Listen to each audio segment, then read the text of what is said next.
Hello, and welcome to the Business Behind Small Business, the show that reminds you that just because you own a business doesn't mean you're a business owner. In each episode, we will discuss a common issue small businesses face and offer tips and advice from the perspectives of two business owners, one that built to sell and one that built to inherit. We are your hosts, Sevana Stone and Chloe Lee. There's a lot of business behind small business, so let's get to it.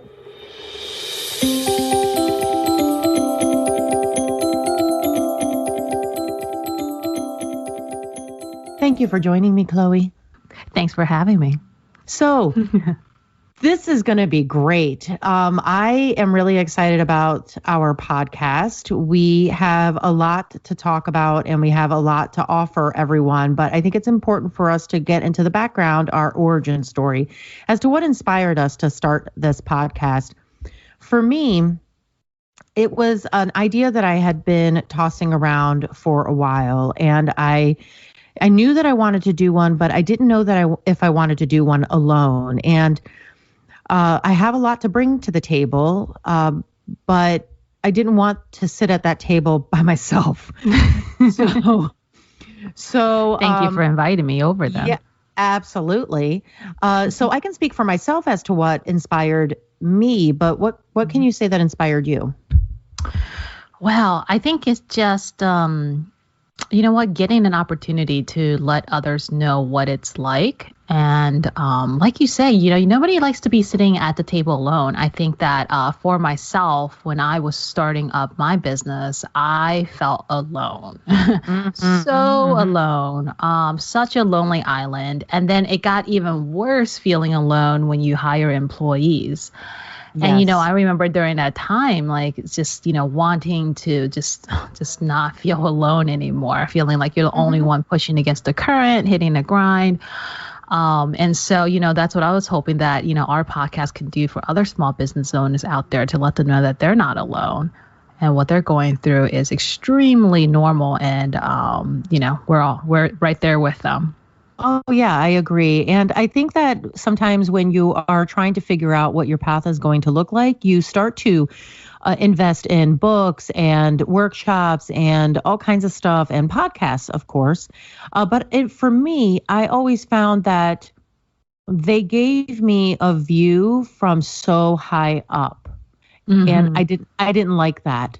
I wanted somebody to talk to that was going through exactly what I was going through. And to speak to that, why would anyone want to listen to us? So I think it's important for people to understand what we're really bringing to the table, that we're not just, two friends, two women, two professionals who enjoy hearing each other's voices. We actually do have, I think, some pretty meaty stuff to bring to the table. For me, I started my business 10 years ago. I started it by myself and I worked by myself. And at that time, my company offered bookkeeping, admin, and at that time, social media and content management. And I did that because I was really good at all three, but had never done all three together in one company. I knew that I wanted to I had two other businesses in the past that, this, that, or the other had happened to. And I knew that I wanted it to be solid and for it to be different than what I had done before. My education was more in the school of hard knocks. It wasn't that I had gone to a business school or had learned any of this from getting a master's degree in business. No, my degree was in working for family members who, everyone in my family owns a business, and all of them, I think, together could make their own networking group. And that's where I learned a lot of what I learned about business. And I wanted to apply what I knew into something that I could grow, into something that could be inherited. And that's what I decided. I wanted to create a business that was inheritable. Of course, I did this at the age of 35. At that time, I had two children who were youngish, and that's hard as a woman, I think, sometimes to try and find your value in as being a business owner. And then I got pregnant with my third child because, why not? And that's when I met you too. You were pregnant. Yes, and just exactly. starting. Yes. Exactly. So, and so in that period of time, I started growing and growing and growing. And I went from being just myself to where I am now with 15 employees. I, during that time, had built a networking organization. I had been a president of a few networking chapters. I had a women's series. I have workshops that I do for women in either women who are recently coming out of incarceration or women who are in homes from having been coming from abusive backgrounds. And so, a lot of what I have learned over this period of time, I think it's good for me to now expand it into the podcastosphere. What about what about for you? What would you say brings what you're bringing to the table, or rather validates what you're bringing to the table? Yeah, well, I like that word, podcastosphere. Well, I think just kind of go a little bit into my background. I grew up in kind of a small business family, right? So we were a very typical, I guess in a sense, a Chinese American family, rather specifically a Taiwanese American family, where our family business was it, right? So, our parents worked there, and then of course all the kids worked there for free. That's important. And that's what we were on the weekends. Yeah, there was no allowance. That doesn't go over well. So, so my brother and I actually kind of grew up in that world. My parents had a couple small businesses when we were growing up. Of course, we all pitched in when we were on the weekends or right after school. And so, funny enough, I went to college. I graduated with a business degree, and I went into headlong just a regular career, just a career path. Not realizing why I didn't really think about going to small business, but just that's what everybody else was doing. So that's what else do you do at 21 years old, right? Right. And then around 27, after a few years in just holding a couple different jobs in kind of just the corporate America world, I had this moment where I just, had to decide whether or not, I guess that's at that moment where I just, again, it was kind of sitting in a dark office late at night because, when you're on a career path that I was, you tend to work about 12 hours a day. So I was in the office, it was late, and I was like filing papers, and I was like, there's got to be a little bit more to my life than this.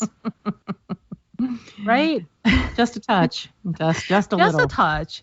And not to knock anything on that employer that I was working for. It was actually a great company. I had a great position. I actually really liked the company, but it was more of just a self-realization moment as the fact that, hey, you know what? I'm 27 years old. I'm not married. I don't have any kids. If I don't take a leap and try to figure out what the potential is in my life, when am I going to do this?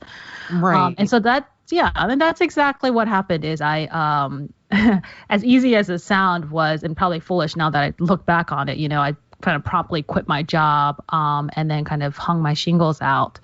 But part of that is probably also my background is growing up in a small business, like family, starting something on your own just didn't, I didn't know what I didn't know. Right. So I didn't even know to be right. Oh, no, I completely understand that.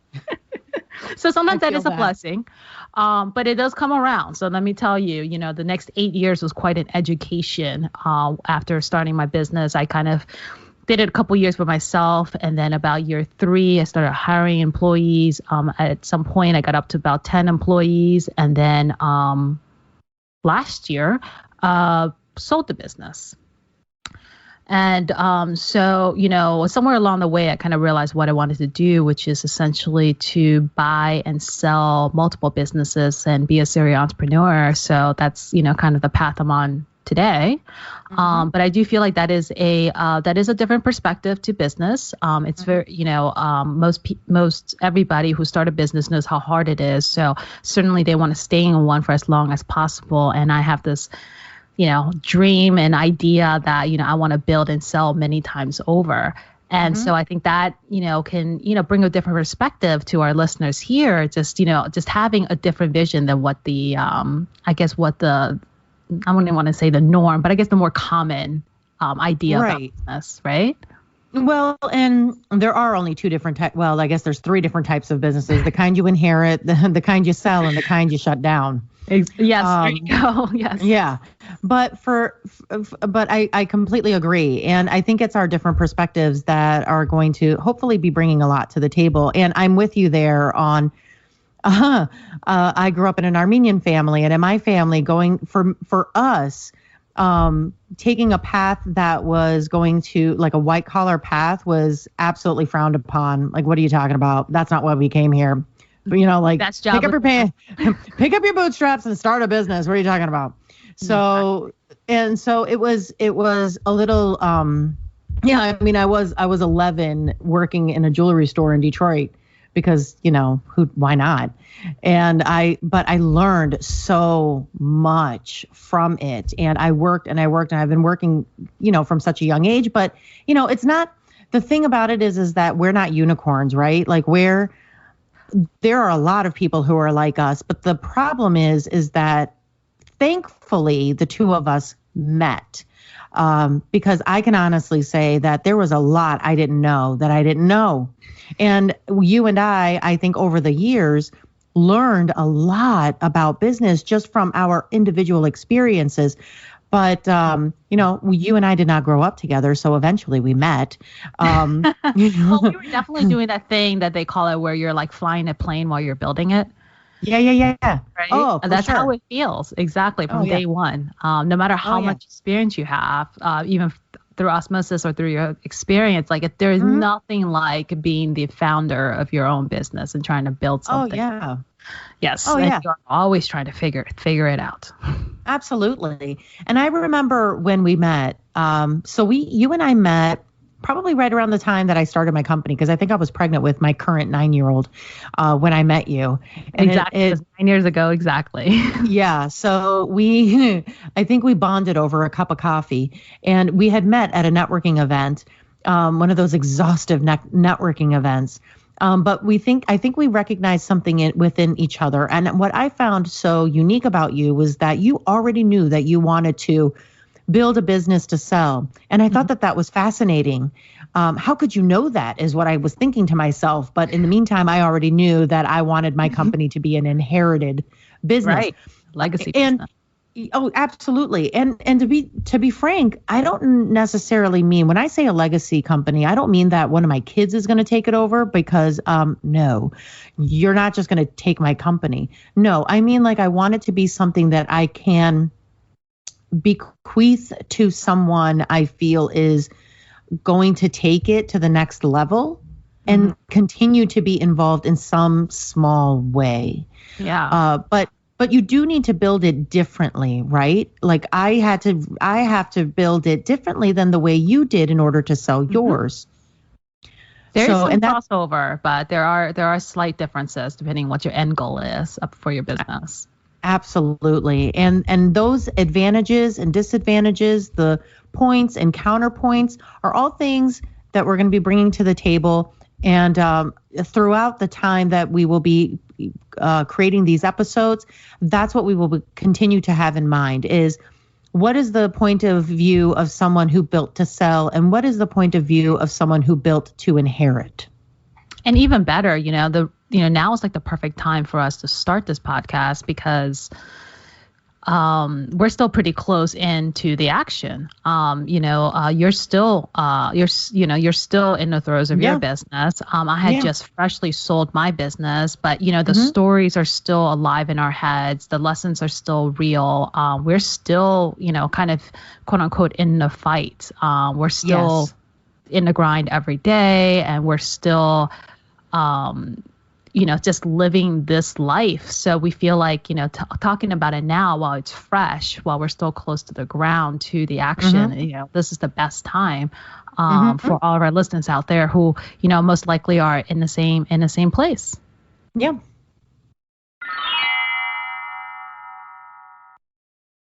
So I'm really excited to share some of the things that we're going to be talking about.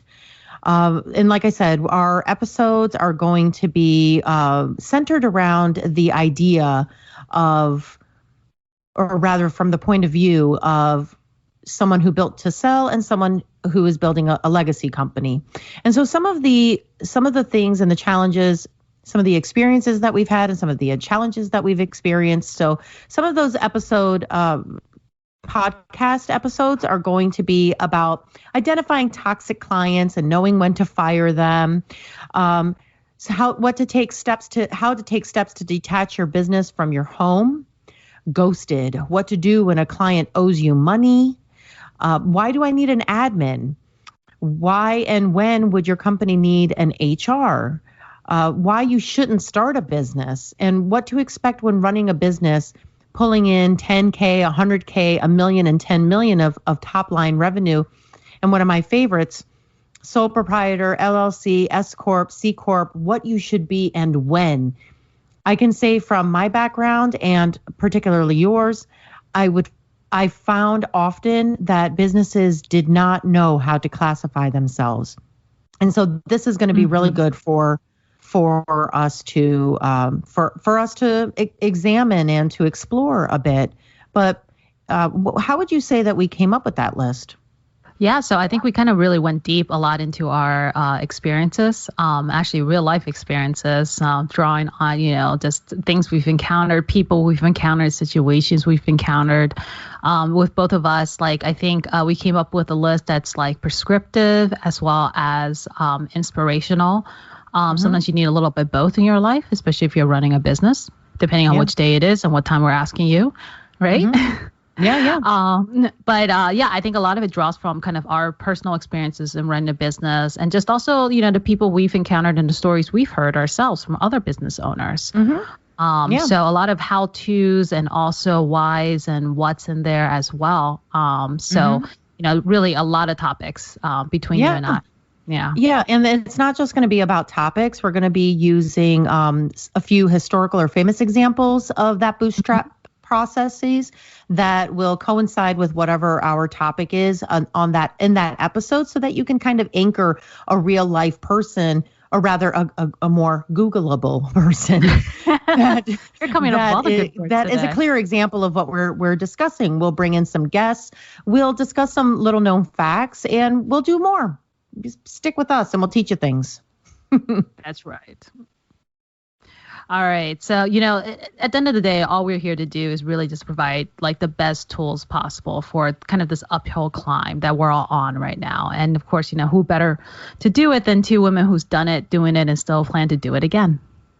Absolutely. I agree. And I'm really excited to get started with our first episode. So in saying that, I'm going to wrap this up and invite you to listen to us on our next episode, where we're going to be discussing, are you building a business to sell or inherit?